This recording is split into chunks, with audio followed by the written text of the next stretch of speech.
S.N. Upshaw after her, and then Ms. De Los Santos, sorry, Ms. Melinda, and Adam Rios. So, Ms. Cuddy.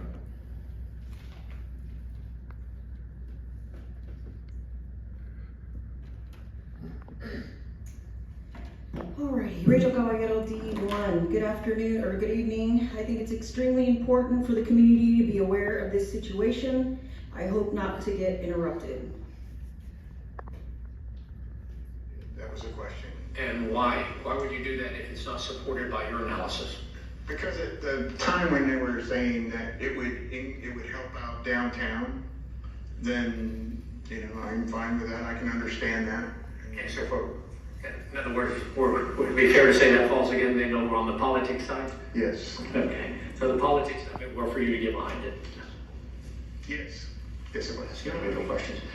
So, what you're telling me then is that the mayor had definitely been made aware that the altered federal document used at the time of the first reading to support the request for $2 million, that even though it had been a federally altered document, she was still, had indicated she's still okay with moving forward and approving it. Correct. And same thing for Mike Pusley. Correct. And if I heard you right earlier, it sounds like same thing for Roland Barrera because of what you explained earlier. Correct. Okay.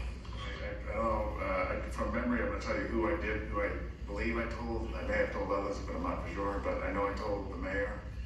I know I told Councilman Roy, Councilman Pusley, and maybe Councilman Suckley. But for sure, Pusley and the mayor in one phone call. It was right after I had met with the architect.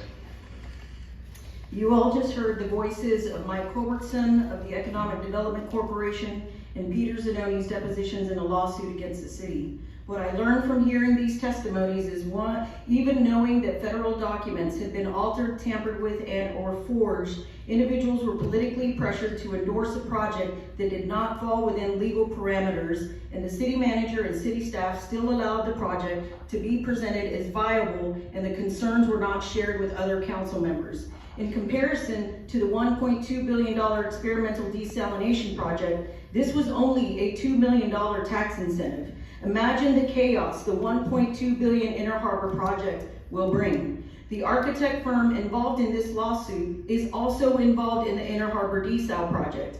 If they are willing to lie and forge federal documents for $2 million, we would be extremely naive and gullible to not understand that this illegal behavior will probably repeat itself throughout the $1.2 billion Inner Harbor desal project. Millions have been spent with little to no monitoring and nothing to show for it. This is an absolute disgrace. The people of our community deserve better.